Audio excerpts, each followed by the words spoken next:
Imagínese una tierra seca, agrietada por el sol abrasador, donde los cultivos se marchitaban día tras día.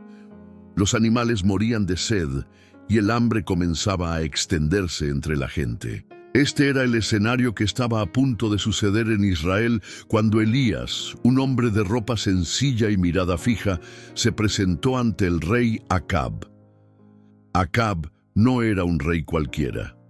Gobernó Israel junto a su esposa, la temida Jezabel, una mujer que trajo consigo el culto a Baal, un falso dios pagano. Bajo su influencia, el pueblo de Israel se había alejado completamente del Señor, construyendo altares a Baal y adorando ídolos de piedra y madera, abandonando al Dios verdadero. Fue en esta época de corrupción e idolatría que Elías recibió un llamado directo de Dios. Sin miedo, se levantó y marchó hacia el palacio real. Imagínense la escena.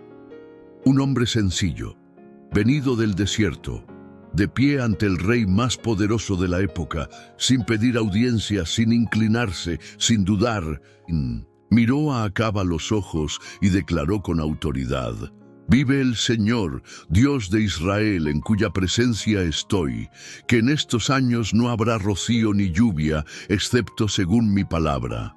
El silencio en el palacio era penetrante. Nadie se había atrevido jamás a hablarle así al rey. Acab, confundido y furioso, probablemente se levantó del trono, pero antes de que pudiera dar alguna orden, Elías ya se había ido. No estaba allí para negociar, sino para anunciar la sentencia de Dios en la tierra. Y entonces empezó la sequía. Durante el primer mes, es posible que la gente no haya prestado mucha atención. En el segundo, los ríos empezaron a retroceder. En el tercero, las cosechas empezaron a perderse. Con cada día sin lluvia, el pánico crecía. Los sacerdotes de Baal clamaron a sus dioses, pero no pasó nada. El cielo permaneció cerrado. ¿Pero dónde estaba Elías? Dios le había dicho que se escondiera en el arroyo Kerit, lejos de la ira de Acab y Jezabel. Imagínate a Elías solo, en medio de la naturaleza, escuchando solo el sonido del agua y el susurro de las hojas en el viento. Allí, Dios lo sostuvo de manera sorprendente. Cada mañana y cada tarde, los cuervos le traían pan y carne. Cuervos, animales inmundos. Se consideraba impensable llevar comida a un siervo de Dios. Pero el Señor le estaba mostrando a Elías que Él se preocupa por los suyos en formas que van más allá de la lógica humana. Día tras día, Elías comía lo que traían los cuervos y bebía del arroyo, mientras la sequía asolaba a Israel. Sabía que este era un momento de preparación. Dios lo tomó de entre el pueblo para fortalecerlo, para enseñarle a depender completamente de Él antes de la gran batalla espiritual que estaba por venir. Pero sucedió algo inesperado. Con el paso de los meses, el agua del arroyo empezó a disminuir. Elías vio secarse las orillas hasta que un día del arroyo ya no tenía ni una sola gota. ¿Qué haría ahora? ¿Dios lo había abandonado? No. Dios ya tenía un siguiente paso para Elías, y lo que vendría después sería otro milagro, una señal poderosa de que el Señor nunca abandona a quienes confían en Él. Elías observó las últimas gotas del arroyo Kerit secándose bajo el sol despiadado. La tierra estaba agrietada, los pájaros ya no venían a beber y el silencio alrededor parecía un presagio. Pero Elías no estaba desesperado. Sabía que el mismo Dios que lo había sostenido hasta ese momento tenía un plan. Entonces llegó hasta él la voz del Señor: «Levántate y ve a Sarepta, que es de Sidón, y habita allí. He aquí, he mandado a una mujer viuda que te sostenga». Sidón, el corazón de la idolatría, la tierra de Jezabel, donde se adoraba a Baal como dios de la fertilidad. Qué irónico, Dios envió a su profeta precisamente a un lugar donde nadie creía en él. Pero Elisha no lo cuestionó. Él simplemente obedeció. El viaje fue largo y seco. El calor castigaba la piel, el polvo se pegaba al rostro y el hambre apretaba el estómago. Pero Elías continuó hasta llegar a las puertas de la ciudad de Sarepta. Y allí, justo en la entrada, vio a una mujer inclinada recogiendo palos. Sus movimientos eran lentos, su rostro estaba pálido, sus ojos estaban cansados. ¿Era ella la viuda que Dios había mencionado? Elías se acercó y con voz firme preguntó: «Mujer, tráeme un poco de agua en un recipiente para que pueda beber». Ella lo miró y, a pesar de estar débil, giró para buscarlo. Pero antes de dar el primer paso, Elías volvió a llamarla: «Y tráeme también un trozo de pan». La mujer se detuvo. Sus ojos se llenaron de tristeza y dolor. Con un profundo suspiro, ella respondió: «Vive Jehová tu Dios, que no tengo pan. Lo único que me queda es un puñado de harina en la sartén y un poco de aceite de oliva en la jarra. Estoy recogiendo estos palitos para preparar la última comida para mí y mi hijo. Después de eso, moriremos». Esa respuesta fue un duro golpe. Elías vio ante él la cruel realidad de la sequía. El hambre no hizo distinción. Incluso los más pobres, como aquella viuda, estaban al borde del fin.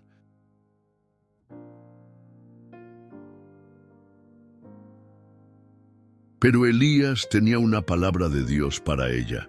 «No temas, ve y haz lo que dijiste, pero primero hazme una pequeña torta y tráemela. Entonces lo harás por ti y por tu hijo. Porque así dice el Señor, Dios de Israel: no se acabará la harina de la tinaja, ni se acabará el aceite de la tinaja, hasta el día en que el Señor haga llover sobre la tierra». Ahora imagina el conflicto en el corazón de esa mujer. Darle el último trozo de pan a un extranjero. ¿Qué tipo de solicitud fue esta? Pero había algo en la voz de Elijah, algo que traía esperanza en medio de la desesperación. Entonces, en un acto de fe, entró en la casa, tomó la harina, vertió el aceite y preparó la torta. Y entonces ocurrió el milagro. Al día siguiente, cuando la viuda fue a buscar harina, todavía quedaba un poco de harina en la sartén. El aceite todavía estaba en la botella. Al día siguiente, lo mismo. Y así fue durante semanas, meses. Dios sostuvo a esa mujer y a su hijo, porque ella eligió confiar en la palabra del Señor. Pero la historia no termina aquí. Un día, el hijo de la viuda enfermó. Al principio solo parecía fiebre, pero pronto su respiración se volvió agitada, sus ojos sin vida, hasta que su cuerpecito ya no se movía. Estaba muerto. La desesperación se apoderó de la madre. ¿Cómo pudo pasar esto? ¿No los había sostenido Dios? Y ahora su hijo estaba muerto. Entre lágrimas miró a Elías y le preguntó: «Varón de Dios, ¿has venido a mí para recordar mi iniquidad y matar a mi hijo?» Elijah tomó al niño en sus brazos, subió a la habitación donde se hospedaba y lo acostó en la cama. Luego, postrándose en oración, gritó con toda su alma: «Oh Señor, Dios mío, te ruego que hagas que el alma de este niño regrese a él». Elías se acostó 3 veces sobre el niño, clamando al Señor. Y entonces, en un instante, un soplo de vida llenó los pulmones del niño. Sus ojos se abrieron. Estaba vivo. Elías bajó con el niño en brazos y se lo entregó a su madre, diciendo: «Aquí está tu hijo, vivo». Las lágrimas que alguna vez fueron de dolor se convirtieron en gratitud. La viuda miró a Elías y declaró con convicción: «Ahora sé que eres un hombre de Dios y que la palabra del Señor en tu boca es verdadera». Una vez más, Dios mostró que su poder iba más allá de la sequía, más allá del hambre, más allá de la muerte. Pero eso fue solo el comienzo. El mayor desafío de Elías aún estaba por llegar. Pasó el tiempo y la sequía ya duraba 3 años. La tierra de Israel era un desierto de polvo y desesperación. El ganado murió, Las cosechas quedaron cenizas y la gente sufrió. Pero aún así, el rey Acab y su esposa Jezabel continuaron adorando a Baal, el dios pagano de la fertilidad y la lluvia. En aquel tiempo Elías recibió otra orden del Señor: «Ve y preséntate a Acab, porque haré llover sobre la tierra». Después de 3 años escondido, Elías reaparece. Imagínese la furia de Acab cuando lo vio. El rey le señala con el dedo y le acusa: «Es tú, perturbador de Israel». Pero Elijah no se deja intimidar, se enfrenta a Acab y responde sin miedo: «No soy yo quien perturba a Israel, sino tú y la casa de tu padre, porque abandonaste los mandamientos del Señor y seguiste a Baal». Elías propone entonces un desafío: reunir a todo el pueblo de Israel en el Monte Carmelo, junto con los 450 profetas de Baal y los 400 profetas de Asera. Allí, delante de todos, se decidiría de una vez por todas quién era el Dios verdadero. El Monte Carmelo estaba lleno de gente, de un lado Elías solo, por el otro 850 profetas de dioses falsos. La gente miraba esperando lo que sucedería. Entonces, Elías habló en voz alta para que todos lo oyeran: «¿Hasta cuándo cojearás entre 2 pensamientos? Si el Señor es Dios, síganlo. Si Baal es Dios, síganlo». Silencio. La gente no sabía qué responder. Entonces Elías propuso la prueba: «Preparemos 2 sacrificios, uno para Baal y otro para el Señor. Pero no encenderemos el fuego. El Dios que responde con fuego, ese es el Dios verdadero». Todos estuvieron de acuerdo. Los profetas de Baal fueron los primeros. Prepararon el altar, cortaron el toro y se pusieron a llorar: «Oh Baal, respóndenos».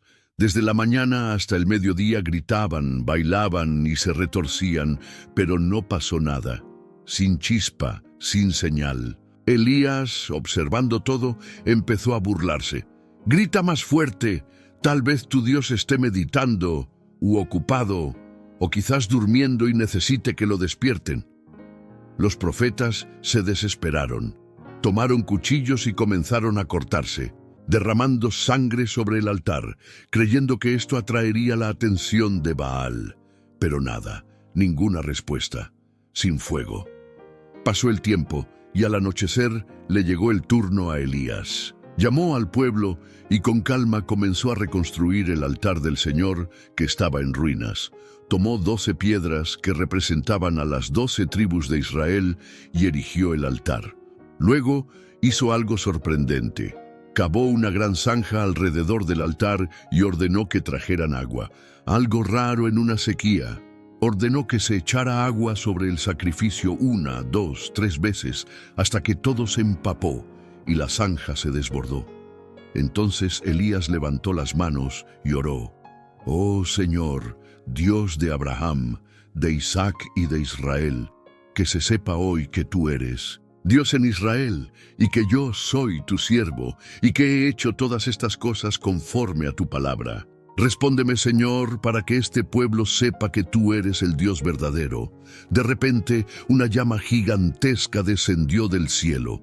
El fuego del Señor cayó sobre el altar y consumió todo: el toro, la leña, las piedras y hasta el agua de la zanja.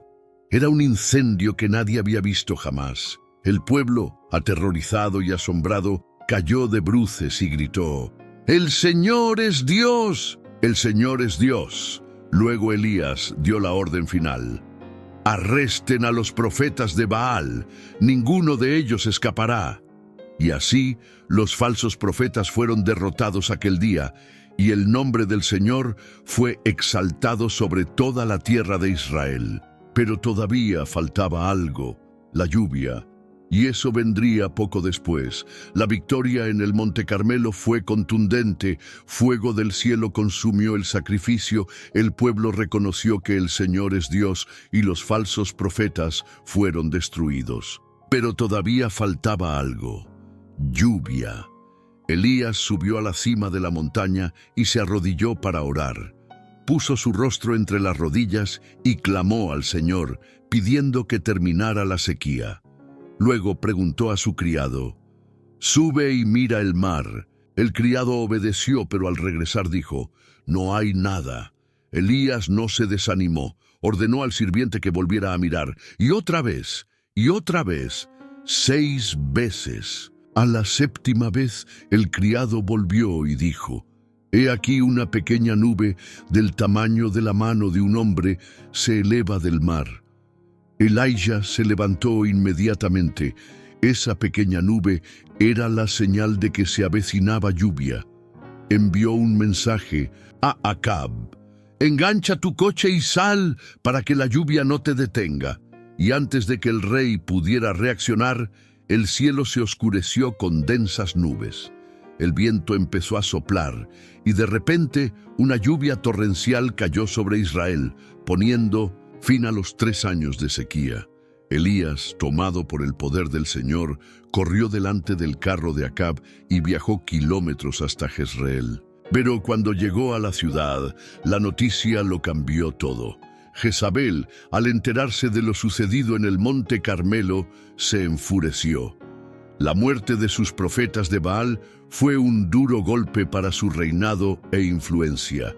Sin dudarlo, envió un mensajero a Elías con una amenaza mortal: «Que los dioses me hagan lo que quieran, si mañana a esta hora no os hago lo mismo que vosotros hicisteis con mis profetas». Elías, que había enfrentado a 850 falsos profetas, que había visto caer fuego del cielo, que había orado y traído lluvia sobre Israel, ahora sentía miedo, un miedo paralizante. Él no lo cuestionó, él no oró, él simplemente corrió. Elías huyó para salvar su vida. Recorrió kilómetros hasta llegar a Beerseba, en el extremo sur de Judá. Allí dejó atrás a su siervo y se fue solo por el desierto. El profeta, que alguna vez estuvo lleno de coraje, ahora caminaba con la cabeza gacha, arrastrando los pies sobre la tierra seca. El sol le quemaba la piel, la sed le oprimía la garganta y su mente era un torbellino de pensamientos. Sintió el peso del desánimo, sintió el peso de la soledad, sintió que su misión había sido inútil. Después de un rato encontró un árbol, una escoba pequeña, y se sentó allí. Su corazón estaba aplastado, su voz temblorosa. Luego pronunció una oración como ninguna otra que hubiera dicho jamás. «Ya basta, Señor. Quítame la vida ahora, porque no soy mejor que mis padres». Y exhausto, se quedó dormido. Pero Dios no había terminado con Elías. Mientras Elías dormía, sintió algo suave tocar su hombro. Abrió los ojos y vio un ángel delante de él. El ángel dijo: «Levántate, come». Elías miró hacia un lado y vio pan cocido sobre piedras y una bolsa de agua. Hambriento y sediento, comió y bebió, pero aún desanimado volvió a dormirse. Pero Dios insistió. El ángel volvió a tocarlo y le dijo: «Levántate y come, porque la caminata será larga». Elías comió y, fortalecido, caminó 40 días y 40 noches hasta llegar al monte Horeb, el mismo monte donde Dios había hablado con Moisés siglos antes. Allí entró en una cueva y se retiró, todavía abatido. Entonces Dios habló: «¿Qué haces aquí, Elías?». Elías, derramando su dolor, respondió: «He tenido celo por el Señor, Dios de los ejércitos, pero los hijos de Israel violaron tu pacto, derribaron tus altares y mataron a espada a tus profetas. Solo quedé yo, y ahora están tratando de quitarme la vida». Entonces Dios le dijo: «Sal de la cueva y ponte delante de mí en la montaña». Y entonces Elías fue testigo de algo extraordinario. Primero vino un viento muy fuerte que partió las montañas y destrozó las rocas. Pero Dios no estaba en el viento. Luego vino un terremoto que sacudió el suelo bajo sus pies. Pero Dios no estuvo en el terremoto. Luego vino un fuego intenso y brillante. Pero Dios no estaba en el fuego. Finalmente vino un aliento suave, una brisa delicada, y en ese momento Elías se cubrió el rostro con su manto y salió de la cueva. ¿Por qué Dios estaba ahí? Entonces el Señor repitió la pregunta. ¿Qué haces aquí, Elías? Elías repitió su queja, pero Dios le dio una nueva misión. Elías no estaba solo. Todavía había 7,000 en Israel que no se habían inclinado ante Baal, y Dios quería que Elías ungiera nuevos líderes y capacitara a Eliseo como su sucesor. El profeta, ahora renovado, descendió del monte Horeb y continuó su viaje.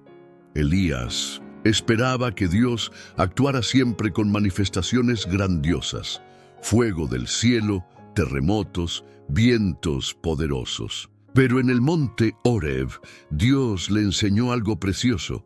Su presencia no es solo en el show, también está en la quietud, en el silencio, en el susurro del Espíritu.